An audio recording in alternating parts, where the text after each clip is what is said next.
राधा स्वामी जी।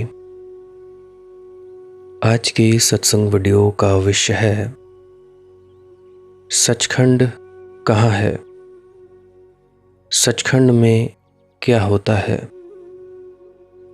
ये जो सभी कहते हैं कि हम मरने के बाद सचखंड में जाना चाहते हैं, तो उनका क्या तात्पर्य है, क्या है ये सचखंड।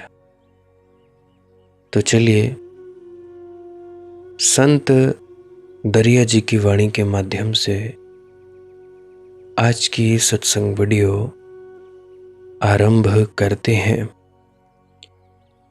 गुरु प्यारी सत्कारयोग साथ संगत जी, आप सभी के भीतर बैठे परमात्मा को मेरा प्रणाम, आप सभी के चरणों में मेरा प्रणाम स्वीकार करें। विनती करता हूँ, जिन लोगों का मन ध्यान में नहीं टिकता, भजन सिमरन में तंग करता है, तरह तरह के सवाल उठाता है, वे व्यक्ति इस वीडियो को पूरा सुनने की कृपालता ज़रूर करें जी।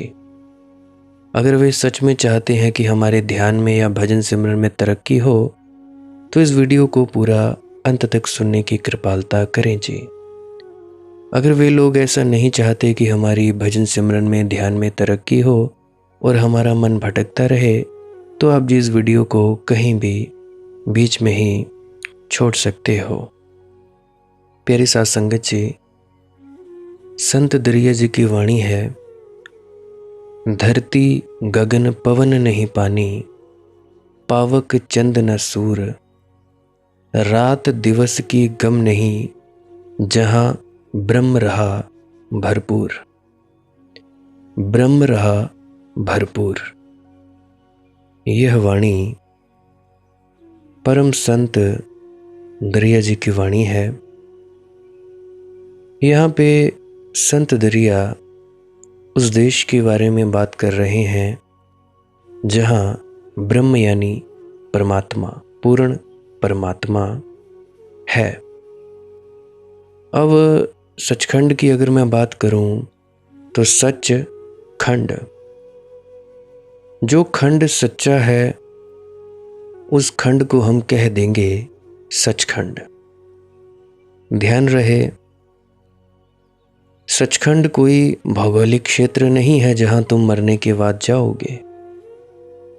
जैसे हमारी पृथ्वी है, हिमाचल प्रदेश, दिल्ली, राजस्थान, अमेरिका, कनाडा आदि, ऐसा कोई स्थान नहीं है जिसको हम सचखंड कह सकें।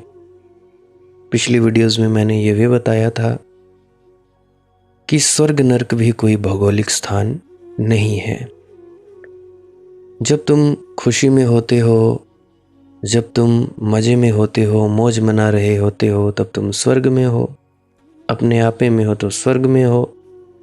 जब तुम गुस्से में हो, चिड़चिड़ कर रहे हो और भी उल्टी सीधी हरकतें कर रहे हो, जहाँ तुम्हारी ऊर्जा आनंद में नहीं तब्दील हो रही है, तो तुम नरक में हो यही।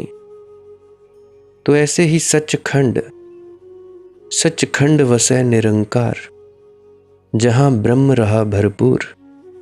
दरिया जी की वाणी, निरंकार ब्रह्म, ब्रह्म माने परम आत्मा, परम तत्व। सचखंड में तुम अभी और यहाँ, यहीं और अभी इसी क्षण में प्रवेश कर सकते हो। कैसे? आंख बंद करो, अंदर चले जाओ। जो आंख बंद किए के पीछे देख रहा है, उसको पहचानो। उसको पहचान लोगे तो तुमने अपना एक पड़ाव पूरा किया। पहचान पता लग जाएगी कि मैं कौन हूँ। जब पता लग जाएगी कि मैं कौन हूँ, तब ये भी पता लग जाएगा कि मैं कहाँ से आया हूँ या आई हूँ। तो जब पता लग जाएगा कि मैं कौन हूँ, सेल्फ रियलाइजेशन हो जाएगी, तब तुम्हें पता लगेगा कि हम कहाँ से आए हैं। उसके बाद की जो यात्रा होती है वो यही है कि पूर्ण ब्रह्म परमात्मा हो जाओ या पूरी सृष्टि में विलीन हो जाओ, विराटत्व को उपलब्ध हो जाओ। विराटत्व को उपलब्ध हो जाना ही सचखंड अवस्था को उपलब्ध हो जाना है। वो जो मालिक है वो सच्चा है, सत्य है, झूठा नहीं है। वहाँ खंड कहते हैं एक हिस्से को, सचखंड नाम दे दिया राधा स्वामी मत के संतों ने। और भी कई कई प्रकार के संत महात्मा हुए, अलग अलग नामों से उन्होंने परमात्मा के बारे में व्याख्या करने की कोशिश की, परमात्मा की तरफ इशारा करने की कोशिश की, और भी बहुत सारी चीज़ें। तो ये जो चीज़ें हैं, ये जो शब्द हैं, शब्दों के पीछे नहीं पड़ना है कि मैं कह रहा हूँ। असल बात है अपने अंदर जाकर जीते जी अपने आप की पहचान करना और उसके बाद परमात्मा की पहचान करना। यह है छोटी सी यात्रा। अब आप लोग सोचोगे कि जब ये शरीर छोड़ोगे, इस मरने के बाद सचखंड जाओगे, तो ये तुम्हारे भ्रम है, ये भुलेखे हैं। कई तरह के सूक्ष्म शरीर हैं इस दुनिया में, जिनको यही भ्रम था, यही भुलेखा था। जब मरे जहाँ आसा तहाँ वात्सा, आखिरी वक्त जहाँ ख्याल, अगली जन्म में वहीं उसका जन्म हो जाता है। और क्या होता है? ऐसा ही तो होता है। जो कर्म अनुसार सुख दुख होते हैं वो भोगता है। अभी हाल ही में मेरे शरीर पर कर्म आए, कर्मों का भुगतान दिया गया इस शरीर द्वारा। बहुत से लोग होंगे जो कह रहे होंगे कि ये पुराने ही डाल रहा है। बड़ी मुश्किल से बड़ा जोर लगाकर 2-3 वीडियोज़ ही मैं नहीं अपलोड कर पाया था। आज भी बड़ी मुश्किल से बैठा हूँ। सोचता था कि कर लूँगा, पर फिर भी देखते हैं मालिक की क्या मौज होगी। क्योंकि तुम में से बहुत से लोग ऐसे हो जो कहते हो कि फ़ोन नंबर ही क्यों दिया था अगर कॉल नहीं उठानी थी। अब मुझे आप लोग ही बताओ, अगर आप लोगों का शरीर अस्वस्थ है, स्वस्थ नहीं है, ठीक नहीं है, तो क्या आप लोग बोल पाओगे? मैं तो दिन के जो थोड़े बहुते काम होते थे, मैं तो वो भी ढंग से नहीं कर पाता था। यहाँ तक कि दवाई लेने भी इतनी हालत ख़राब हो गई थी, वो भी गाड़ी में जाना पड़ा, गाड़ी करवा के। तो तुम लोग कैसे ये एक्सपेक्ट कर सकते हो, कैसे ये निर्धारित कर सकते हो कि कोई व्यक्ति है जिसका शरीर ठीक नहीं है तो वो हमारे साथ बात करे? कईयों को मैं कहता था कल बात करेंगे, वो फिर से अपनी बात दोहराए जा रहे थे। कईयों को ये वहम हो गया है जी हमारे घर नहीं आता अब, तो हमारे घर आना बंद कर दिया। पता नहीं ये भी मतलब ही निकला, वहम। हालांकि शरीर जब तक सक्षम है तब तक ही तो कहीं जाया जा सकता है ना। जब सक्षम ही नहीं है तो कहाँ जाया जाता है? बीमारी में हॉस्पिटल ही जाएंगे, डॉक्टर के पास ही जाएंगे, और कहाँ जाएंगे? और मुझे ये समझ नहीं आती कि अब तक भी तुम लोगों का और मेरा रिश्ता शारीरिक है, आत्मिक नहीं हुआ। क्या तुम्हारा प्रेम शरीर तक ही सीमित है कि अगर ये व्यक्ति हमारे साथ कॉल पर बात करेगा या हमारे पास आएगा तब ही रिश्ता कायम हो सकता है? अगर शरीयत में हो तो तुम लोग भ्रम में हो। अगर शरीयत में हो तो तुम लोग भ्रम में हो। ऐसे ही तुम शरीरों से जुड़ते हो। अगर शरीर आ गया तो ठीक, शरीर ने बात कर ली तो ठीक, नहीं की तो बुरा। ऐसा कैसे होगा भाई? बाकी तुम्हारी मौज है, जैसा करना हो कर सकते हो। फिर भी माफ़ी चाहता हूँ, शारीरिक बीमारी की वजह से नहीं कर पाया कॉल पे बात। जितनों से भी कर पाया बड़ी मुश्किल से कर पाया, वही 5-10 मिनट, उसके ज़्यादा तो मैं बोल ही नहीं पाता था। फिर भी मैं व्हाट्सएप पर बोलता था कि रिप्लाई कर दूंगा, वॉइस मैसेज कर देना मुझे। जैसी मेरी कोशिश बनी मैंने किया। परंतु फिर भी मैं देखता हूँ इंसान कितना स्वार्थी है। अपने स्वार्थ के लिए ये नहीं देखता कि सामने वाला किस स्थिति में है। अपना स्वार्थ हो जाए, अपना काम बनता, भाड़ में जाए जनता। खैर छोड़ो, फिर भी माफ़ी चाहता हूँ, नहीं उठा पाया, नहीं बात कर पाया, नहीं आ पाया, कोई बात नहीं। तो मैं ये कह रहा था कि भाई सचखंड कोई जगह नहीं है जहाँ तुम मौत के बाद जाओगे। यहाँ कई प्रकार के सूक्ष्म शरीर घूमते हैं, आते हैं और कहते हैं जी हमने तो सचखंड जाना था, सचखंड तो हमें कहीं मिला नहीं। मिले क्या खाक। कुछ कहते हैं सूक्ष्म शरीर जी हमें सतलोक जाना था, सतलोक नहीं दिखाई दे रहा, हमारा गुरु तो ऐसा था, पूरा था। तो ऐसे ऐसे अलग अलग प्रकार के सूक्ष्म शरीर मरने के बाद चले आते हैं। अब उनका करें तो करें क्या। अब तुम लोग ही सोचो, जीते जी मुक्ति है, मरने के बाद कोई मुक्ति नहीं भाई। ये बात मेरी कान खोलकर अपने अंदर बिठा लेना, हृदय के अंदर चले जाने देना। जीते जी मुक्ति है अभी और यहीं। मरने के बाद बोलोगे किसी सचखंड में जाओगे, उंगली पकड़कर कोई महात्मा ले जाएगा, ये सब तुम्हारे वहम है, सब तुम्हारे भ्रम है। तो इन चीज़ों के पीछे मत पड़ो। अब ये भी नहीं कि मैं तुम लोगों से कुछ मांगता हूँ कि एवज में मुझे कुछ दो। सुनना हो तो सुन लो, अच्छी लगे बात तो ठीक है, नहीं सुनना हो तो मैं कैसे ही तुम लोगों को बाधित कर सकता हूँ। ज़रा ये भी तो देखो, पांडाल लगाकर तो बैठा नहीं, कथावाचक हूँ नहीं, गाड़ियों में घूमता नहीं, तुम बुलाते हो तब भी नहीं आता, तुम कहते हो आना है तब भी नहीं आने देता। बड़ी मुश्किल से कुछ चुनिंदा लोग मेरे पास आ पाते हैं। तो तुम लोग ज़रा सोचो तो, थोड़ी सी तो बात सोचो।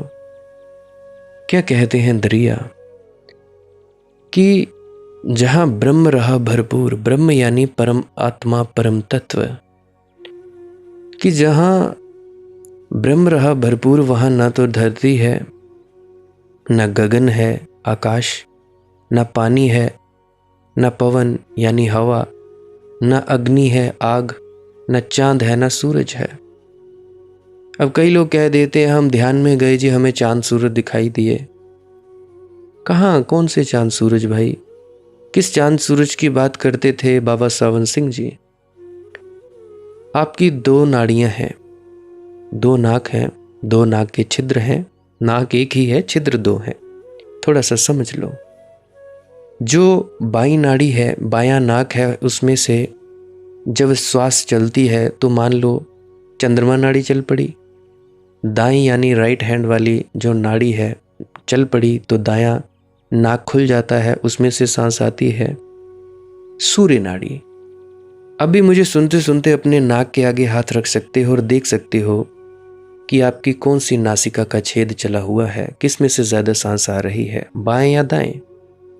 संतों के दोनों में से चलता है क्योंकि उनकी सुषुम्ना जो है वो चालू रहती है। बाएं जब नाड़ी चलती है, तीन नाड़ियां होती हैं, ईड़ा, पिंगला और सुषुम्ना। देसी भाषा में समझ लो, बाएं लेफ्ट हैंड साइड वाली नाड़ी ठंडी नाड़ी, राइट हैंड साइड दाएं वाली गर्म नाड़ी। ठंडी नाड़ी को चंद्रमा नाड़ी, गर्म नाड़ी को सूरज नाड़ी। तो जहां वे कहते थे कि सूरज चंद्रमा को लांघकर आगे चले जाओ, वहां तारामंडल है, तो ये सांकेतिक भाषा थी। क्योंकि भाषा तो भाषा है, भाषा की कोई सीमा है, कैसे समझाएं। अब तुम लोगों ने क्या अंदर बना लिया ख्याल कि अंदर हमें चांद तारा दिखेगा। कौन सा चांद तारा भाई। इन्हीं भ्रमों में तो तुम लोग फंसे हुए हो 40 सालों से, इसीलिए तो तुम्हारी यात्रा नहीं हुई। तुम लोग इंतजार कर रहे हो, अजी सूरज चांद नहीं आए, तारे नहीं आए, चिदाकाश में प्रवेश नहीं किया जी। क्या खाक प्रवेश करोगे जब तुम्हें पता ही नहीं कि उन्होंने कहा क्या। संत कहते हैं किस तल से हैं और समझते हम किस तल से हैं। हम बेवकूफ़ों को कौन बनाए, कौन बोले। हम रहेंगे फिर मूर्ख ही मूर्ख। मेरे सामने कई संत गए, पुराने जन्मों में कई संत आए गए, मुझ मूर्ख ने नहीं पहचाना। हम मूर्ख हैं, मूढ़ हैं, अज्ञानी हैं। कैसे समझ पाएंगे कि सूरज और चांद को लांघो। सूरज चांद को लांघने से मतलब सुषुम्ना में प्रवेश करो। सूरज चांद यानी बीच में से, बीच में से प्रवेश करो ऊपर। प्रवेश तुमने खुद थोड़ा करना है, अपने आप होगा। प्रवेश करने के लिए क्या जोर लगाना पड़ेगा? कोई जोर नहीं लगाना पड़ेगा, अपने आप ही होगा। नींद में कैसे जाते हो? अपने आप जाते हो। तो जब नींद में अपने आप जाते हो तो ध्यान में भी अपने आप जाओगे, क्यों जोर लगा रहे हो? कुछ हैं अलार्म भर लेते हैं जी, सुबह 3 बजे उठेंगे। अरे भाई तुम ये भी तो देखो सोए कितने बजे हो? क्या तुम लोगों की 8 घंटे की नींद पूरी हो गई है? 8 घंटे की नींद पूरी हो गई, ज़रूर उठो। 2 बजे उठो, सुबह 3 बजे उठो, मेरे चाहे 12 बजे उठो, कोई फ़र्क नहीं पड़ता।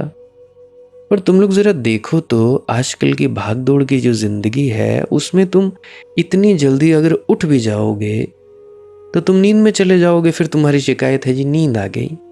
अरे बाबा, नींद है ध्यान की तीसरी अवस्था। जागृत, स्वप्न, सुषुप्ति। सुषुप्ति के बाद चौथी अवस्था तुरिया। अब जागृतता तो तुम्हारे अंदर होती नहीं, नींद सुषुप्ति में चले गए। अब पहले जगे हुए होते हो, बैठ गए चौकड़ी मारकर जी, जागृत थे। स्वप्न आने शुरू हो गए, यानी विचार, विचार भी बंद हो गए। तीसरी अवस्था आ गई जी सुषुप्ति, गाढ़ी नींद आ गई जी। अगर तो होश है, शक्ति है, तब तो उस गाढ़ी नींद में भी जागोगे। शक्ति नहीं है तो कैसे जागोगे? कैसे होश पूर्ण होगे? कैसे जागृता आएगी? अरे बाबा, पहले पूरी नींद करो, 8 घंटे की नींद करो पूरी। अब कुछ लोगों की शिकायत है जी सांस क्रिया करते हैं तो हमें नींद बहुत आती है। मैं कहता हूँ शुभ है ये नींद। पहले उस नींद में जाओ, 1-1.5 घंटे की होगी। 1-1.5 घंटे की नींद होगी तो मुड़ जाओगे, अगर वक्त है तो करो सांस क्रिया जम के। शारीरिक, मानसिक और आध्यात्मिक फायदे हैं। गहरा और लंबा सांस लो। एक व्यक्ति कहने लगा कि मुझे गुरु ने जाप दिया है। तो मैंने पूछा, भाई क्या लंबे और गहरे सांस लेने में दिक्कत है? कहने लगे नहीं। तो जाप दिया है तुम्हारे गुरु ने, जो मर्जी दिया है। अरे बाबा, तुम लोग सब सांस तो लेते ही हो या नहीं लेते? मुझे बताओ। हर रोज तुम सांस लेते हो तो थोड़ा गहरी और लंबी लेने में क्या तकलीफ है भाई? लंबी और गहरी सांस ले लोगे थोड़ा होश पूर्वक, 10, 15, 100, 50 सांसें, तो ज्यादा ऑक्सीजन जाएगी भीतर। ज्यादा ऑक्सीजन जाएगी तो उससे तुम्हारा जो फेफड़ा है ऑक्सीजन से भर जाएगा, ज्यादा खून शुद्ध होगा। ज्यादा खून शुद्ध होगा तो उससे तुम्हारा शरीर दुरुस्त हो जाएगा। अब तुम लोग बोलोगे कि मनदीप तू कैसे बीमार हो गया? अरे भाई, बीमारी मेरी भयंकर होने वाली थी, पर बच मैं इसी कारण गया, क्योंकि सांस क्रिया करता रहा। क्योंकि मुझे आदेश था कि भाई समाधि भी लग जाए तब भी तुम सांस क्रिया करते ही रहना, करते ही रहना, क्योंकि इसका कोई नुकसान थोड़ी ना है भाई। अब मैं सांस गहरी ले रहा हूँ, लंबी ले रहा हूँ, मेरे खून में ऑक्सीजन बढ़ रही है मात्रा, तो खून शुद्ध होगा। तो खून शुद्ध होगा तो बीमारी कहाँ से आएगी भाई? बीमारी नहीं आएगी तो मन अपने आप बैठेगा, मन अपने आप ही लगेगा, मन कहीं भागेगा ही नहीं। ये जो तुम्हारे भीतर अशुद्धियां हैं, ये तुम्हारे खान पान की वजह से है। मैं भी खा लेता था उल्टा सुल्टा, मैं अपने आप को भी नहीं छोड़ता। ये मैं सीधी सच्ची बात कहता हूँ। खा लेता, कभी ज़्यादा तेल, कभी कम तेल। कभी कोई माता जी होती, उसने पकोड़े बनाए हुए हैं, ठीक है जी, खिला दो, कोई बात नहीं, खा लेते हैं। अति, तो मैं अपने अनुभव की बात बता रहा हूँ। अति कर दी। फिर अति मैंने किसमें की? मेरे पास था जी चॉकलेट पाउडर। अब चॉकलेट पाउडर खाना था, आधा चम्मच खा लिए मैंने, 2-2, 3-3 चम्मच। अति, पता नहीं था। वही बच्चों जैसी हरकतें। तुम लोग कहोगे अति कर दी, यूरिक एसिड बढ़ा। यूरिक एसिड बढ़ा, यूरिक एसिड की दवाई ली, उससे क्या हुआ? लीवर खराब हो गया। लीवर खराब हुआ, उसके बाद और ज़्यादा दिक्कत हो गई। तो दिक्कत पे दिक्कत होती चली गई। अति, अति सर्वत्र वर्जते। अति हर चीज़ की बुरी होती है। तो आप लोग भी देख लेना भाई, मेरी हालत तो इसी वजह से हुई है, अति से। पानी भी पी लोगे तो किडनी फेल हो जाएगी। अति में पी लोगे, 5-7 गिलास 1 मिनट में, 1 घंटे में पी लोगे तो किडनी फेल हो जाएगी। Water toxicity. तो कहने का मेरा मतलब था कि जो सूरज और चंद्रमा नाड़ी के बारे में संत बात करते थे बाबा सावन सिंह जी, वो ये ईड़ा और पिंगला के बारे में बात कर रहे थे।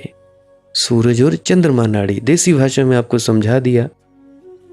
तुम्हें वैदिक भाषा में शायद ना पता लगे तो देसी भाषा, उसके आगे ऊपर जाओ तो जो प्रकाश है, प्रकाश कैसे पैदा होता है? अब कई कहते हैं जी धुन सुनती है, प्रकाश पैदा नहीं होता। प्रकाश दिखाई देता है ब्रह्मचर्य के कारण। अगर तुम्हारा ब्रह्मचर्य ठीक है तो प्रकाश दिखेगा, ब्रह्मचर्य ठीक नहीं है तो नहीं दिखेगा। सीधी सी बात, धुन तो चलती रहेगी, धुन में कोई दिक्कत नहीं है। तो अगर ब्रह्मचर्य ठीक है या संयम में हुआ कभी महीने में, हफ्ते में, 2 महीने में, 1.5 हफ्ते में या 1 हफ्ते में एक बार भी, तब भी कोई बात नहीं, तोड़ दिया ब्रह्मचर्य, फिर भी संयम में रहो और एक ही स्त्री या पुरुष के साथ रहो, तब तो है ठीक, तब तो तुम्हारा ध्यान ठीक बना रहेगा। अगर एक से ज़्यादा स्त्रियां हैं और पुरुष हैं तब तो भाई बड़ा मुश्किल। तुम लोग सोचते हो कि हम करें अय्याशियाँ और हमारी सुरतें चढ़ जाएं, भूल जाओ भाई, भूल जाओ। तुम सोचते हो हम अपने हृदय में छल कपट रखते हैं, एक दूसरे के प्रति बैर विरोध रखते हैं, भूल जाओ भाई।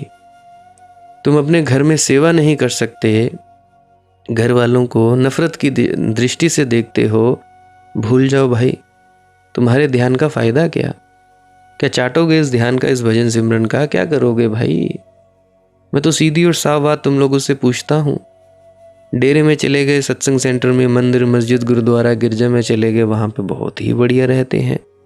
आओ जी, हाँ जी, राधा स्वामी जी, आओ जी, इधर आओ जी। अरे भाई, घर में भी आओ जी करके देखो, क्या पता तुम्हारी जो पत्नी है, जो गुस्सा करती है, वही खुश हो जाए। क्या तुम्हारा पति है, वही खुश होने लग जाए? जितना आओ जी जाओ जी वहां करते हो, सीख करके आते हो या पल्ले झाड़ कर आ जाते हो? फिर कहते हो यार ये मनदीप बड़ा कड़वा बोलता है। अरे भाई, बोलूं नहीं तो बोलूं क्या? किसी ने कहा कि तुमने क्रिटिसिज्म किया तो इसीलिए तुम्हें और पर बीमारी आई। अरे भाई, मुझे पता है मेरे कौन से कर्म के कारण बीमारी आई है, तुम फिक्र मत करो। क्रिटिसिज्म 2 तरह का होता है, एक सच्चा और एक झूठा। अब उदाहरण के लिए, तुम लोग हो अंधे, अरे छोड़ो तुम लोगों को, मान लो मनदीप नाम का कोई शख्स है, कुएं की तरफ जा रहा है अंधा। मैं आंख वाला हूं, मनदीप नाम का शख्स कुएं की तरफ चला जा रहा है। मैं बोलूं मनदीप तेरी आंखें नहीं है तो तू अंधा है, तो इसीलिए ये रास्ता बदल। अगर तो वो मनदीप नाम का शख्स बुरा मना जाए, फिर उसमें मुझे क्या दिक्कत है? मेरे उसमें क्या कसूर है भाई, मुझे बताओ। अगर मनदीप अंधा है तो है, अगर मैं मनदीप नाम के शख्स को बोलूं कि भाई तू अंधा है, तो इसमें मैंने बुराई क्या की? क्या बोल दिया मैंने? सच ही तो कहा। अगर उसकी आंखें हैं और मैं फिर कहूं कि मनदीप तू अंधा है, फिर तो ये क्रिटिसिज्म झूठा हुआ। तो क्रिटिसिज्म में फर्क होता है, निंदा में फर्क होता है। अगर मैं किसी की निंदा कर देता तो उनका कर्म मुझ पे आता, आया नहीं आया, मुझ पे मेरा ही कर्म आया भाई। साल के 12 महीने स्वस्थ ही रहता है ये शरीर, कभी कभी कुछ भार देना पड़ता है। अब कोई रोते हैं, चिल्लाते हैं, हाय मनदीप हम दर्द से छटपटा रहे हैं, हमें ये हो रहा है जी, वो हो रहा है। 1 बार नहीं, 2 बार नहीं, 3 बार नहीं, बार बार, फिर क्या करे अब मनदीप? करुणा भी बंधन है, अभी करुणा बंधन है, करुणावश कोई बात नहीं, चलो ठीक है। तो मैं बात कर रहा था सचखंड के बारे में। तो संत दरिया कहते हैं कि जी वहां ना तो धरती है, ना गगन है, ना पानी है, ना पवन है, ना अग्नि है, ना चांद, ना सूरज। सब भिन्न भिन्न बातें एक अभिन्न में खो जाती हैं। मतलब कि सब अलग अलग चीजें एक जो जुड़ा हुआ है उसमें खो जाती हैं। अब बाहर हो, आंख खोलते हो, अलग अलग दिखाई देते हैं, आंख बंद करते हो, भीतर जाते हो, अपने चले जाते हो, सब अलग अलग चीजें एक हो जाती हैं। वहां सारी सीमाएं जो हमने अलग अलग कर रखी हैं कि ये रही धरती, ये रहा आकाश। अब लोग तुम ही लोग मुझे बताओ एक बात, तुम लोगों ने कहीं देखी जगह जहां धरती और आकाश अलग होते हैं? कहां अलग होते हैं? आकाश धरती में समाया है और धरती आकाश में है। अलग कहाँ है? यहाँ अलग कुछ है ही नहीं, सभी चीजें जुड़ी हैं। अभी वृक्ष पर एक फल लगा, कल तुम उसका भोजन कर लोगे। अभी जो वृक्ष में था वह कल तुम में हो जाएगा। फिर एक दिन तुम मरोगे और तुम्हारी लाश जमीन में दबा दी जाएगी, और वृक्ष खड़ा है, राह देख रहा है कि तुमने उसके फल खाए, वह अब तुम्हारे फल खा ले। वह जल्दी से तुम्हारी लाश में से जो पाने योग्य है चूस लेगा। उदाहरण है मेरी, क्या अलग है? यह सब जुड़े हैं। राख में से आते हो, राख में चले जाते हो। मिट्टी में से आते हो, मिट्टी में मिल जाते हो। अब माँ का शरीर क्या है? मिट्टी। उस मिट्टी में से मिट्टी निकलती है। अब जब वो मिट्टी निकलती है, बड़ी होती है, बड़ी जबरदस्त होती है, बड़ी बड़ी अहंकारी मिट्टी होती है, बूढ़ी मिट्टी हो जाती है, बस मर जाते हो। और क्या? वो मिट्टी जो थी, मिट्टी मिट्टी में से निकली, मिट्टी मिट्टी में ही मिल गई, राख। अब मैंने सांस ली, कहता था मेरी सांस, कह भी नहीं पाया कि वो तुम लोगों की हो जाएगी। तुम लोगों ने सांस ली, अभी तुम लोग ले भी ना पाए थे कि बाहर निकल गई, दूसरे की हो गई। तुम घर में बैठे हो, पड़ोसी की हो गई। तो ऐसे हम सब जुड़े हैं। ये सारा अस्तित्व एक साथ तरंगित है। ये एक ही सागर है। धरती गगन पवन नहीं पानी, पावक चंदन सूर। यानी जब व्यक्ति भीतर चला जाता है, उस एक में एकाकार हो जाता है, तो सारे भेद गिर जाते हैं। तो अब तय करना मुश्किल होता है कि क्या अग्नि है, क्या हवा है, और क्या धरती है, क्या आकाश है। बाबा कबीर ने कहा, एक अचंभा मैंने देखा, नदियां लागी आग। यही बात कही। बाबा कबीर अपने ढंग से कहते हैं। बाबा कबीर के ढंग बड़े अनूठे उलटवासी हैं। यूं ही बड़े उच्च कोटि के संत हुए हैं। कहते हैं, एक अचंभा मैंने देखा, नदियां लागी आग। नदियां में आग लगी। अब नदियां में हमने आग लगी कभी देखी? देखी हो तो मुझे बताओ।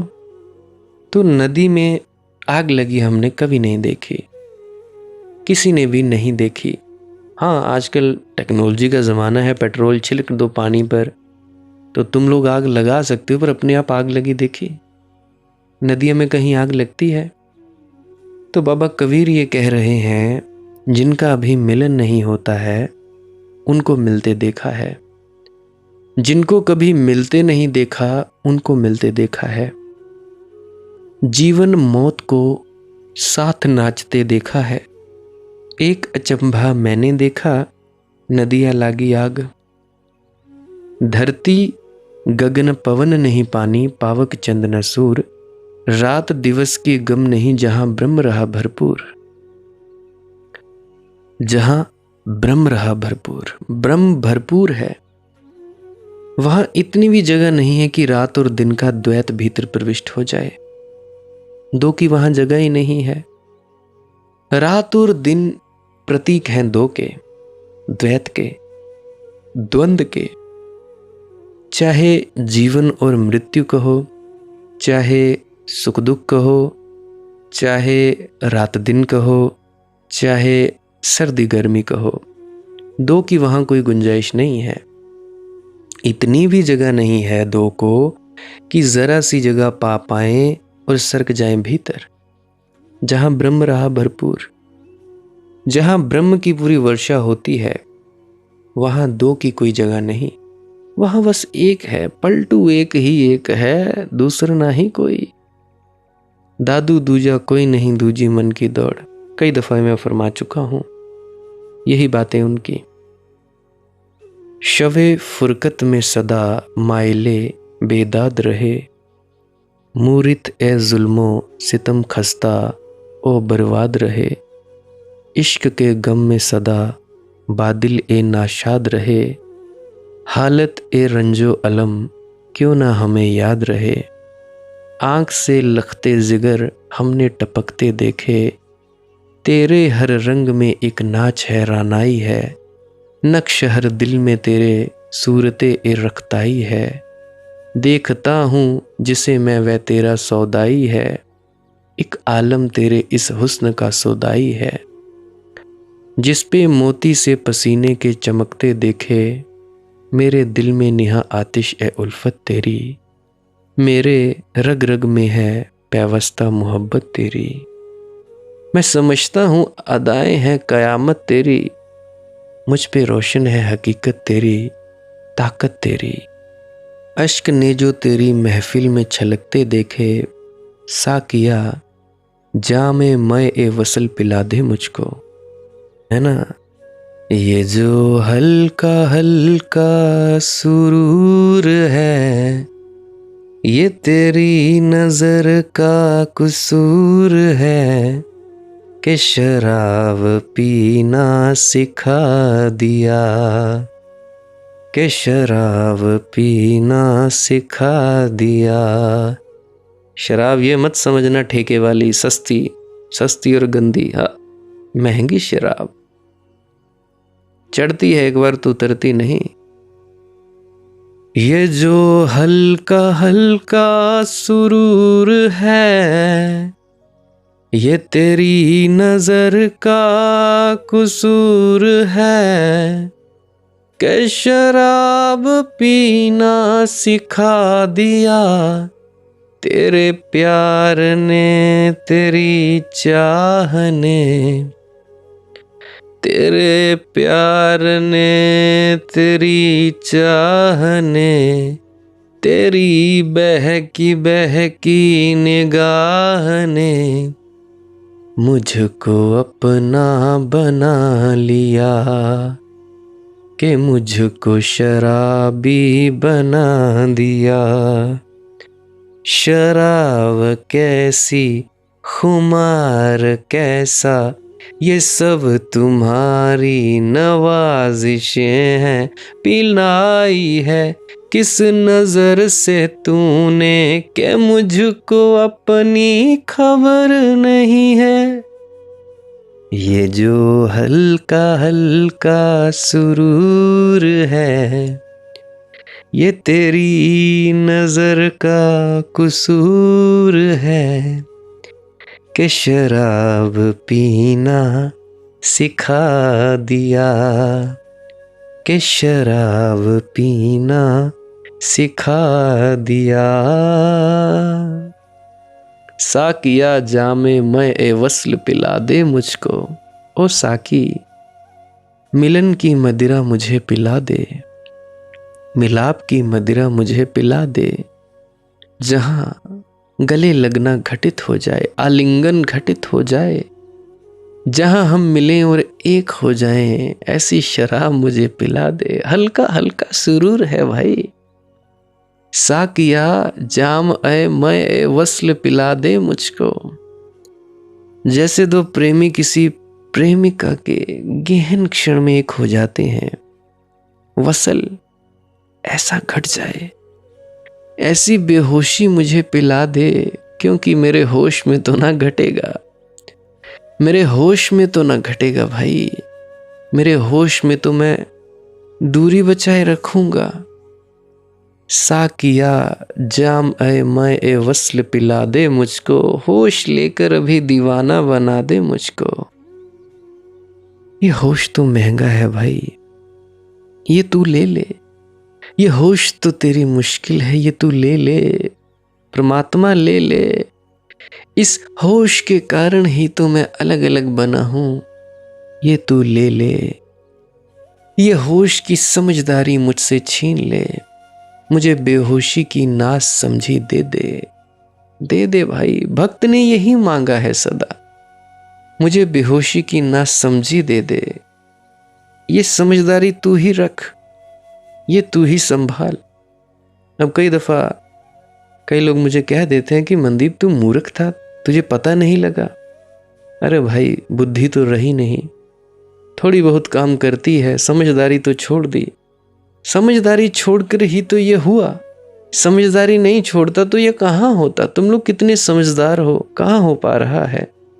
कितने ज्यादा चालाकियां करते हो, दिल में खोट ऐ पाप करते हो। क्या मुझे पता नहीं मैं सब जानता हूँ? वो मालिक सब जानता है, घट घट के अंतस की जानत, भले बुरे की पीड़ पछानत। क्या कहता है भक्त कि भाई समझदारी तू ही रख, तू ही संभाल यार, ये ज्ञान तू संभाल, मुझे अज्ञान दे दे, मुझे निर्दोष अज्ञान दे दे। ये जो हल्का हल्का सुरूर है, ये तेरी नजर का गुजूर है, ये शराब पीना सिखा दिया।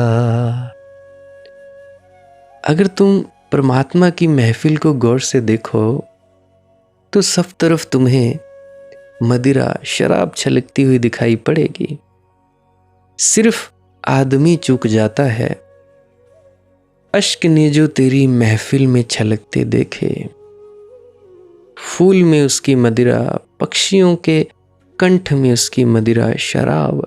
आदमी को छोड़कर सारा जगत उसकी शराब में तल्लीन है, सारा संसार उसके गीत को सुन रहा है आदमी को छोड़कर।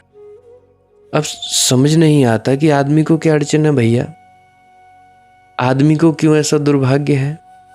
जो सौभाग्य हो सकता था वही दुर्भाग्य बन गया है। सौभाग्य हो सकी थी यह बुद्धि, अगर ये तुम्हें और आश्चर्य की तरफ ले जाती, परंतु ये बुद्धि, ये सोच विचार दुर्भाग्य बन गई। बाबा जी की भाषा में परखों में बड़े पड़ते हो, क्योंकि इसने सारे आश्चर्य को खंडित कर दिया। ये बुद्धि तुम्हें आश्चर्य के द्वार से परमात्मा तक ले जाने का परम राज बन सकती थी, मगर अधिक लोगों के लिए ये बुद्धि ही परमात्मा के और मनुष्य के बीच दीवार बन गई है। ये बुद्धि दुधारी तलवार है, ये तुम्हें बचा भी सकती थी, ये तुम्हें काट भी सकती थी। जैसे छोटे बच्चे के हाथ में कोई तलवार दे दे, खतरा ही होगा, लाभ थोड़े ना होने वाला। ऐसे कुछ हालत आदमी के साथ है। अभी हाल ही में, मैं शायद 3-4 दिन पहले की बात है, तो डॉक्टर दीदी है उनके घर में गया था, कुछ काम था, ले गई थी वो मुझे। तो उनका बेटा चाकू से खेल रहा, 3 साल का। अब बच्चे के हाथ में चाकू है, क्या खतरा है? दूसरे को तो चलो ठीक है, काटे ना काटे, खुद को ही काट लेगा। तो ऐसे ही बुद्धि दुधारी तलवार है। जैसे छोटे बच्चे के हाथ में तलवार, ऐसे बुद्धि कुछ हालत आदमी के साथ है। अभी तक आदमी अपनी बुद्धि का ठीक उपयोग नहीं सीख पाया। बुद्धि से सिर्फ अहंकार को निर्मित करता है, बुद्धि से सिर्फ अक्ड़ को निर्मित करता है, बुद्धि से और दूर हो जाता है विराट से। बुद्धि से धीरे धीरे एक छोटा सा संकीर्ण द्वीप बन जाता है।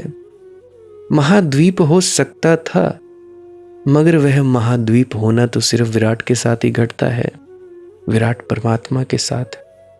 ऐसे तो घटता नहीं भाई। साकिया जामे मैं ए वस्ल पिला दे मुझको, होश लेकर अभी दीवाना बना दे मुझको। साज को छेड़कर एक गीत सुना दे मुझको, मैं ए गुलरंग के सागर को पिला दे मुझको। अश्क ने जो तेरी महफिल में छलकते देखे। ब्रह्म रहा भरपूर, तो संत दरिया कहते हैं अब एक ही बचा, बस ब्रह्म ही बचा है। रात गई दिन गया, सुख गए दुख गए, शांति शांति गई, अपने पराये गए, जीवन मृत्यु गई। अब वहां दो का प्रवेश नहीं। जहां ब्रह्म रहा भरपूर यानी सचखंड, दो नहीं प्रवेश होते। अब कुछ बहुत ही ज्यादा समझदार व्यक्ति ऐसे हैं, लोग हैं, कहते हैं जी हमारा ये काम हो जाए। मैं पूछता हूं क्या ये परमात्मा के लिए है या तुम्हारे लिए? क्या चाहते हो? पाना परमात्मा चाहते हैं, पर काम ये हो जाए। देखो तुम कितनी चालबाजियां करते हो। परमात्मा को पाने की आड़ में अपने दुनियावी काम चलाए रखते हो। कैसे कैसे लोग हैं। खैर मैं तो बुद्धू था ही, तुम लोग भी हो। मैं तो था ही मूर्ख, तुम लोग भी हो। कैसे कैसे लोग हो यार तुम लोग। कम से कम परमात्मा की तरफ बढ़ने वाली राह पूछो, उसकी तरफ कैसे जाया जाए, इशारा पूछो, ये क्या बात हुई मेरा ये काम बन जाए, ये तो ठीक नहीं। खैर छोड़ो, कोई बात नहीं, तुम्हारी मौज। तो पाप पुण्य सुख दुख नहीं जहां कोई कर्म ना काल, जन दरिया जह पड़त है हीरों की टकसाल। पाप पुण्य सुख दुख नहीं, अब कोई द्वंद्व नहीं बचा, ना कुछ पाप है ना कुछ पुण्य है। अब ये जो वचन है सबसे ज्यादा सुंदर वचन मुझे लगे। साधारणतः हम सोचते हैं कि धार्मिक आदमी पुण्यात्मा, धार्मिक आदमी पुण्यात्मा नहीं, धार्मिक आदमी पुण्य के भी पार है। बहुत से लोग पूछते हैं कि मनदीप बेटा बताओ क्या ये सही है या गलत है। अक्सर मैं कह देता हूं, देखो ना तो कुछ सही होता है ना तो कुछ गलत होता है, जो होता है बस होता है। किसी की दृष्टि में जो आपका काम गलत है वो सही है, किसी की दृष्टि में जो आपके द्वारा किया गया काम सही है वो उसके लिए गलत है। तो धार्मिक, सच्चा धार्मिक आदमी पुण्य के भी पार है। परमात्मा तो इसी जगत का हिस्सा है, इसी जगत का। अब देखो पुण्यात्मा, अब पुण्यात्मा इस दुनिया का ही हिस्सा है, क्योंकि द्वैत है, दो है, दुई है। पुण्यात्मा भी पूरा पूरा धार्मिक नहीं है। पापी किसे कहते हो? जिसने बुरा किया। पुण्यात्मा किसे कहते हो? जिसने भला किया। बुरा करने की भी अकड़ होती है और भले करने की भी अकड़ होती है, दोनों से अहंकार निर्मित होता है। उदाहरण बताता हूं। अब पुण्यात्मा कहते हो तुम लोग, मैंने इतने लोगों को दान दे दिया जी, इतनों का भला कर दिया जी, ये कर दिया, वो कर दिया, फला कर दिया, ढिका कर दिया, चलो ठीक कह देते हो जी, टैग लगा के पुण्यात्मा।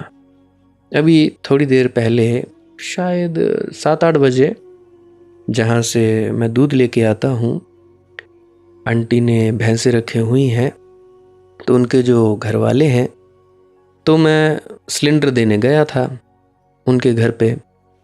तो सिलेंडर देने गया तो अंकल जी दुकान पे ही बैठे थे पीछे ही, तो कहते इधर रख दो। मैंने कहा ठीक है।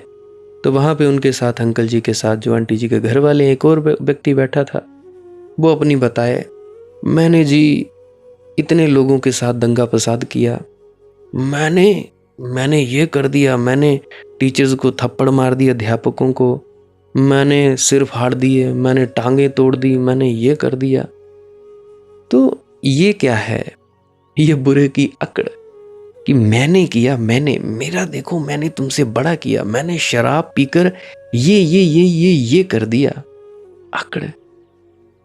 सच तो ये है, दुर्भाग्य की बात मगर सच है कि अक्सर भला करने से ज्यादा अहंकार निर्मित होता है। पापी तो थोड़ा संकोच भी करता है, डरता भी है, भयभीत भी होता है, कहीं कोई कांटा चुभता भी है। पुण्यात्मा को तो कोई कांटा भी नहीं चुभता। हम तो सेवा कर रहे हैं जी। अरे बाबा, तुम्हारी सेवा किसी का दुख ना बन जाए। घर पे पत्नी तुम्हारी या माता चारपाई पे लेटी हो और तुम चले हो सेवा करवाने, ये काहे की सेवा भाई? सबसे पहले अपने घर में सेवा करो। तो पुण्यात्मा को तो कोई कांटे चुभता नहीं, उसका अहंकार तो बिल्कुल शिखर पर बैठा होता है। मैंने ये कर दिया जी, व्रत कर दिए, इतना दान कर दिया जी, इतने मैंने ये मंदिर मस्जिद बनवा दिए, इतना दान मैंने डेरे में दे दिया। अब क्या अड़चन है उसको अहंकार की घोषणा करने में? उसका अहंकार तो सिंहासन पर विराजमान होता है, उसके हाथ में जंजीरें हैं मगर सोने की। पापी के हाथ में जंजीरें हैं लोहे की। लोहे की जंजीरें तो अखरती हैं क्योंकि जंजीरें मालूम होती हैं। सोने की जंजीरें तो हमें गहने मालूम होने लगती हैं, आभूषण। इसलिए लोग सोने की जंजीरों में जिस बुरी तरह जकड़ते हैं, उतनी बुरी तरह लोहे की जंजीरों में नहीं जकड़ते। तुम लोगों ने सुना होगा या पढ़ा होगा, सारे मनुष्य जाति के इतिहास में ऐसी घटनाएं और कहानियों के उल्लेख हैं जब कभी कभी पापी क्षण भर में मुक्त हो गया। लेकिन मैंने बहुत खोजा, मुझे कोई ऐसी घटना नहीं मिली जिसमें पुण्यात्मा क्षण भर में मुक्त हो गया हो, 1 सेकंड में। मैं बड़ा हैरान हुआ। मैं खोजता रहा हूं, अब भी खोज रहा हूं, देखता हूं। अब देखो, ऐसा हुआ कि वाल्मीकि जी हुए हत्यारा। हत्यारा व्यक्ति, पापी, खूनी, लुटेरा, और वाल्या से एकदम ऋषि वाल्मीकि, एक क्षण में हो गया। अब अंगुलीमाल डाकू, अंगुलीमाल हुआ महात्मा बुद्ध की कथाओं में महा हत्यारा, 999 आदमी मार डाले थे, और मार ही नहीं डाले थे, उनकी उंगलियां अपने गले में पहनता था, इसलिए नाम अंगुलीमाल डाकू पड़ गया था। और 1000 का व्रत लिए बैठा था कि एक को और मारना है भाई। कोई इसके पास नहीं जाता था, उसकी माँ तक डरती थी उसके पास जाने से, क्योंकि वह ऐसा आदमी था कि अगर उसको एक की कमी पड़ रही है तो, और दूसरा कोई मिला नहीं तो माँ को मार डाले, कौन जाने। तो ये अंगुलीमाल बुद्ध से मिलने के एक क्षण में रूपांतरित हो गया, बदल गया, एक क्षण में, एक सेकंड में। ऐसे भी आप में से बहुत से लोग हैं जिन्होंने मुझे एक बार ही सुना और जिंदगी तब्दील हो गई। एक बार सुना और ऐसा नशा लगा, जैसे ड्रग्स खाते हो, शराब पीते हो, ऐसा नशा लगा कि अब छूटता नहीं। कुछ तो कहते हैं अफीम का नशा। तो मुझे ऐसी कोई कथा मिली नहीं पुण्यात्मा की कि जिसको एक क्षण में हो गया हो। मैं बड़ा हैरान होता रहा कि बात क्या है। कथा लिखने वालों ने पुण्यात्माओं के साथ बड़ी ज्यादती की। अब अनिका गणिका वैश्याएं, सधना कसाई तर गए। तो कारण है, पुण्यात्मा एक क्षण में मुक्त नहीं हो सकता। अब जैसे मैं अपना अतीत आप लोगों को कई बार बताता रहता हूँ, अपनी पुरानी वीडियोस अगर सुनना तो उसमें मैंने अतीत बताया है आपको। तो तब्दीली एकदम से हो जाती है। मैं कौन सा बड़ा भारी पुण्यात्मा था भाई, मैं भी तो ऐसा ही था। तो पुण्यात्मा की जंजीरें सोने की हैं। वह छोड़ना भी चाहेगा तो एक मन पकड़ना चाहेगा, वह छोड़ते छोड़ते भी पकड़ता रहेगा। वह आखिरी दम तक उनको बचाने की कोशिश करेगा। कोई उपाय हो बचाने का तो बचा ले। उसका कारागृह महल का कारागृह है, बहुमूल्य है। पापी तो छोड़ने को तैयार ही हो जाता है, क्योंकि उसमें कुछ पाप ही नहीं रहा सिवाय दुख के। देखो तो गौर से देखना, मुझसे बड़ी उदाहरण और कौन होगी। मैं तो अभी जिंदा हूँ। अंगुलीमाल हुआ हो ना हुआ हो कौन जाने, अनिका गणिका सदना कसाई हुआ हो ना हुआ हो कौन जाने, मैं तो अभी जिंदा हूं आप लोगों के सामने। और भी बहुत सारी उदाहरणें होंगी आपके सामने जो व्यक्ति एकदम से बदल गया हो। तो परंतु गौर रखना, देखना गौर से, पापी भी अकड़ रखता है अपनी। अगर तुम कभी जेल में चले जाओ तो तुम्हें पता चले कि वहां लोग अपने अपने जुर्मों को बड़ी बढ़ा चढ़ा कर बात करते हैं। जितना नहीं किया उतनी बढ़ा चढ़ा कर बात करते हैं। जैसे अभी अभी मैंने बताया कि सिलेंडर देने गया था मैं, तो जिसने एक आध चोरी की होती है वह कहता है अरे हजारों कर चुके चोरियां। जिसने किसी एक आध को मार डाला वह कहता है ये तो अपने बाएं हाथ का काम है जी। जिसको कहो उसको क्षण भर में उड़ा दे। अगर कभी तुम अपराधियों के पास बैठो तो हैरान हो जाओगे, वे भी अपने अपराध की बढ़ चढ़कर बात करते हैं, वैसे जैसे तुम्हारे महात्मा करते हैं अपने पुण्य की बात बढ़ चढ़कर। हिसाब किताब वे भी रखते हैं और ये भी खूब बढ़ा चढ़ा कर रखते हैं। क्या कारण होगा? अपराधियों के बीच बड़ा अपराधी होने का मजा, जैसे महात्माओं के बीच बड़ा महात्मा होने का मजा। कोई लड़ता है, अगर मुझे कोई संस्कृत सुना दे तो मैं मानूंगा कि ये बहुत बड़ा विद्वान है।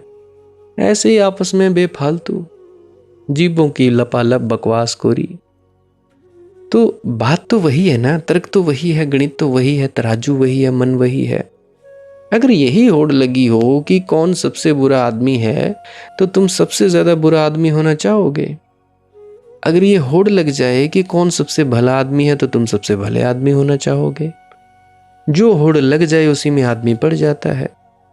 मगर एक बात हम जीवन भर चेष्टा करते हैं कि मैं कुछ विशिष्ट हूं, मैं कुछ खास हूं, मैं कुछ खास हूं, मेरे जैसा कोई और दूसरा नहीं। मैं भी ऐसा ही सोचता था, तुम लोगों की क्या ही कहूं, मैं खुद ऐसा सोचता था कि मैं तो एक्स्ट्रा ऑर्डिनरी हूं, मैं विशेष हूं, मैं अद्वितीय हूं। मैं भी ऐसा ही था। तो ये जो अहंकार की धारणा है कि मैं अद्वितीय हूं, एक्स्ट्रा ऑर्डिनरी हूं, यही परमात्मा से नहीं मिलने देती। उससे तो वही मिलते हैं जो झुकते हैं, जो अपने इस मैं को उतार कर रख देते हैं। अब मैं कईयों को देखता हूं, ये हमारे गुरु हैं बाबा जी महाराज। और ये अब देखो, मान लो दो व्यक्ति हैं, एक ही गुरु से नाम लिया या दीक्षा ली। अब उनमें से एक का नाम है मन, दूसरे का नाम है दीप। अब मन और दीप दो व्यक्ति, अब एक ही गुरु से नाम लिया है। अब मन जो व्यक्ति है जिसका नाम है या दीप है, चलो दीप ले लो, दीप व्यक्ति बाबा जी को, अपने गुरु को तो बड़ा प्रणाम करता है, परंतु मन की बेइज्जती करता है। तो ये दिखावा हुआ, क्या हुआ? झुकते ही नहीं। अरे बाबा, दोनों व्यक्तियों ने एक ही गुरु से नाम लिया, तो दूसरे के आगे क्यों नहीं झुकोगे? तुम्हारे घर के जो व्यक्ति हैं, क्या वो व्यक्ति नहीं है? ऐसे तुम्हारे हाल हैं, जब मैं कहता हूं तो तुम लोगों को कड़वा लगता है। तो भाई इसमें मेरा कोई कसूर नहीं है। तो क्या कहते हैं दरिया? कहते हैं कि भाई जो लोग झुकते हैं, अपने इस मैं को उतार कर रख देते हैं, वही परमात्मा से एकाकार हो पाते हैं। आज के लिए बस इतना ही। थक गया बोलते बोलते, माफ़ी चाहूँगा। प्रश्न हो किसी का तो कमेंट सेक्शन में लिख सकते हो, व्हाट्सएप कर सकते हो 9882558872 98 825 58 872। वहाँ पे आप व्हाट्सएप कर सकते हो, वॉइस मैसेज छोड़ सकते हो। अगर कोई कम पढ़ा लिखा है, अगर नहीं जानते व्हाट्सएप चलाना, तो किसी से पूछ लेना, मैं लिख कर रिप्लाई ज़रूर कर दिया करूँगा। अगर शक्ति होए करेगी बोलने की, तो मैं बोल कर भी रिप्लाई ज़रूर कर दिया करूँगा। कॉल ना ही करें तो बेहतर है, पूछ कर ही करें कि अब ठीक है समय या नहीं है। बाकी कॉल ना उठाने के लिए फिर मैं माफ़ी चाहता हूँ तहे दिल से, क्योंकि मुझे अच्छा नहीं लगता। तो बाकी मजबूरी है भाई। आज के लिए बस इतना ही। भजन सिमरन क्या है, शब्द धुन कैसे सुनती है, और अपना सांस क्रिया क्या है, सांस क्रिया कैसे करें, इसके बारे में मैं अभी एक क्लिप लगाने वाला हूँ, उसको आप ज़रूर सुनकर जाइएगा। मैं बड़ा खुशकिस्मत रहूँगा। भजन सिमरन क्या है? भजन और सिमरन दो अंग हैं। सिमरन है कुछ शब्दों का जाप करना जो आपको आपके सद्गुरु द्वारा बताए जाते हैं। कोई भी जाप हो सकता है, कोई भी शब्द हो सकते हैं। करना क्या है? किसी कमरे में बैठ जाइए, या रात को बैठ सकते हैं, सुबह बैठ सकते हैं, या जब भी आपको फुर्सत के लम्हे मिले बैठ सकते हैं।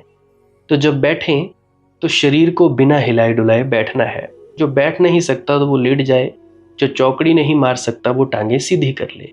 कोशिश ये रहनी चाहिए कि ज़्यादा से ज़्यादा वक्त शरीर को बिना हिलाए डुलाए बैठा जाए। उसके बाद अपने शब्दों का जाप शुरू कर दें। आंख बंद रखें, आंखों पर ज़्यादा जोर नहीं लगाना है, कोई कष्ट नहीं देना है, नहीं तो सर में दर्द होगा और फिर आप लोगों को परेशानी हो सकती है। तो आपने क्या करना है? चुपचाप शांत होकर बैठे रहना है, शब्दों का जाप शुरू कर देना है। जितनी देर भी आप करना चाहो, आधा घंटा, पौना घंटा, 10 मिनट, 15 मिनट, या जितनी भी आपको आपके सद्गुरु द्वारा दिया गया निर्देश है, जितना निर्देश है उसका पालन कीजिए। और उसके बाद दूसरा स्टेप करना बड़ा ही ज़्यादा ज़रूरी है। वो क्या है? वो उसी अवस्था में बैठे रहें या आसन भी बदल सकते हैं। ये जो शब्दों का जाप होता है, ये एकाग्रता के लिए होता है, ताकि मन की एकाग्रता आ जाए। और जब मन की एकाग्रता आ जाए, फिर दूसरा कदम क्या है? धुन सुनने के लिए बैठना। चुपचाप बैठे रहें, आंख बंद है, शब्दों का जाप बंद कर देना है। और अगर कोई भी आपके गुरु महाराज है, उनको आप स्मरण कर रहे थे, याद कर रहे थे, आंखों के सामने शक्ल ला रहे थे, तो उसको लाना बंद कर दीजिए। शब्द धुन सुन रही है तो सुनते रहिए। आंख बंद करके अंधेरे में ही टिके रहें।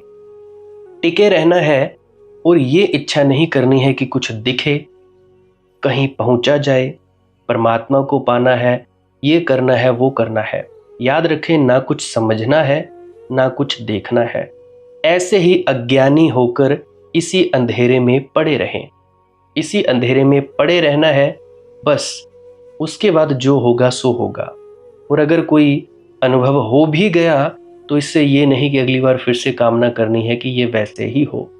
कामना ही सबसे बड़ी अड़चन है, इच्छा ही सबसे बड़ी अड़चन है, किसी चीज की तृष्णा करना ही सबसे बड़ी अड़चन है, मांग ही वासना है। अगर परमात्मा चाहिए तो कुछ नहीं मांगना है, चुपचाप बस बैठो, अपने आराम में बैठो, अपने विश्राम में बैठो।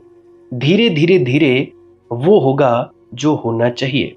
अगर मैं ज़्यादा बोलूँगा तो आप लोग फिर से उसकी कल्पना कर लोगे कि जी ऐसा होता है, खंड ब्रह्मांड ऐसे होते हैं, चांद तारे दिखेंगे, फलाना ढिकाना। तो मैं ऐसा नहीं कहूँगा। मैं बस इतना कहूँगा, जो कुछ दिखता है, कुछ भी दिख जाए, वो मन है, वो माया है। जो नहीं दिखता वही आत्मा है, वही आत्मा में होना है।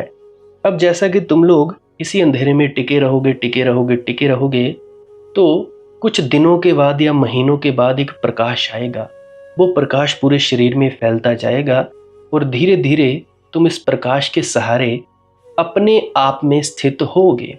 अब देखो, इस प्रकाश को देखने वाले भी तुम हो और इस शब्द धुन को सुनने वाले भी तुम हो। अब जो ये शब्द धुन को सुनता है और प्रकाश को देखता है, ये तुम हो। तो अपने आप में स्थित होना है, अपने आप को जानना ही सच्चा आत्मज्ञान है। खुद को जानना, खुद को जान लिया, मालिक को फिर जान जाओगे। तो इतनी सी प्रक्रिया है। और आगे आप श्वास क्रिया भी कर सकते हो। ये मुझे बताई गई थी विजय शर्मा जी द्वारा। वो एक उच्च कोटि के संत हैं, तो उन्होंने मुझे बताई, मेरा फर्ज बनता है कि आप सभी को बताऊं। वैसे तो मैं रोज रोज बताता हूं, फिर भी आज फिर से बता रहा हूं। श्वास क्रिया क्या है? नाक से सांस लेना है, मुंह से छोड़ना है। लंबा सांस लेना है नाक से और मुंह से छोड़ देना है। 15 मिनट करें, 20 मिनट करें, आधा पौना घंटा, जितनी देर भी आप कर सकते हो करें। करने के बाद करना कुछ नहीं है, चुपचाप आंख बंद करके बैठ जाना है। लेट सकते हो तो लेट सकते हैं, वो आपकी अपनी इच्छा है। नींद आ जाए तो सो जाना है, तो शरीर को कष्ट नहीं देना है। अगर सर घूमे घूमने देना है, अगर आपका शरीर कांपे तो कांपने देना है। उसकी आपने दिक्कत, परेशानी और चिंता नहीं लेनी है, ये सब होता ही है। और मरने से डर लगे तब भी नहीं डरना है, ये होता ही है। क्या कहा मैंने? 15 से 20 मिनट कर सकते हैं, उसके बाद चुपचाप बैठें और अपने भीतर अपने आप उतर जाओगे। ठीक है जी। प्रेग्नेंट लेडीज़ बिल्कुल ना करें, जिनको दिल की बीमारी है या गोलियां वगैरह खाते हैं वो भी बिल्कुल ना करें, और बाकी सब कर सकते हैं। जिनको नींद नहीं आती वो अवश्य करें, और जिनको थोड़ा डिप्रेशन रहता है वो भी अवश्य करें, और जिनके बच्चे थोड़े पढ़ाई में कमज़ोर हैं वो भी ज़रूर करें। बाकी आपकी मौज है, करना हो करिए, नहीं तो आपकी अपनी अपनी इच्छा है। और ध्यान दें, जब सिमरन करें तो उसके बाद सीधा भजन पे बैठें, और जब ये श्वास क्रिया करें तो इसके बाद सीधा भजन के लिए बैठें। अलग अलग प्रक्रियाएं हैं। एकाग्रता के लिए है श्वास क्रिया और एकाग्रता के लिए ही है भजन सिमरन। सिमरन भी एकाग्रता के लिए और श्वास क्रिया भी एकाग्रता के लिए। ठीक है, मिक्स नहीं करना है, अलग अलग करिए। अगर श्वास क्रिया करी तो उसके बाद सीधा धुन सुनने पर बैठें। अगर सिमरन के शब्दों का जाप किया उसके बाद फिर से धुन सुनने पर बैठें। बाकी आपकी अपनी मौज है, जो आपको रुचे वो कर सकते हो। अगर धुन सुनने लगे तो धुन सुनने पर ही डायरेक्ट बैठा जाए, परंतु श्वास क्रिया मत छोड़ना, क्योंकि श्वास क्रिया करने से शारीरिक, मानसिक और आध्यात्मिक लाभ मिलता है। तो बाकी आप कीजिए, आपकी मौज है। और कोई प्रश्न है तो कमेंट सेक्शन में पूछ सकते हैं, या इंस्टाग्राम, टेलीग्राम, फेसबुक पे सर्च करें मालिक की मौज सत्संग, तो वहाँ पे पूछ सकते हैं। प्रश्न पूछने से पहले एक विनती, आप लोग पुरानी सत्संग वीडियोस को अवश्य सुनिए। क्या पता आपके प्रश्नों के जवाब मिल जाएं और आप अपने भीतर ध्यान में उतर जाएं। बाकी आपकी अपनी मौज है। लाइक कर सकते हैं इस वीडियो को अगर आपको कुछ सीखने को मिला है, और कमेंट सेक्शन में राधा स्वामी ज़रूर लिखें। सब्सक्राइब कर सकते हैं इस चैनल को अगर रोज़ रोज़ नए नए सत्संग सुनना चाहते हैं। और बाकी आप सत्संग लगा के छोड़ दीजिए, और बस छोड़ दीजिए। सुनते सुनते आप ध्यान में प्रवेश करेंगे, या तो आप जी सो जाएंगे, तो आपकी मौज है। बाकी आप लोग अगर शेयर करना चाहो अपने मित्रों तक तो कर सकते हैं, नहीं तो मालिक की मौज है, कोई चक्कर नहीं है। आप मुझे इतने अंत तक सुनते हो, इतने अंत तक सुनने के लिए आपका बहुत बहुत शुक्रिया, बहुत बहुत धन्यवाद। और मुबारक हो आप लोगों ने जो आनंद प्राप्त किया। अब मैं अपने गुरु महाराज को प्रणाम करता हूँ, आप सभी के भीतर बैठे परमात्मा को भी प्रणाम करता हूँ। मेरा प्रणाम स्वीकार करें। राधा स्वामी जी।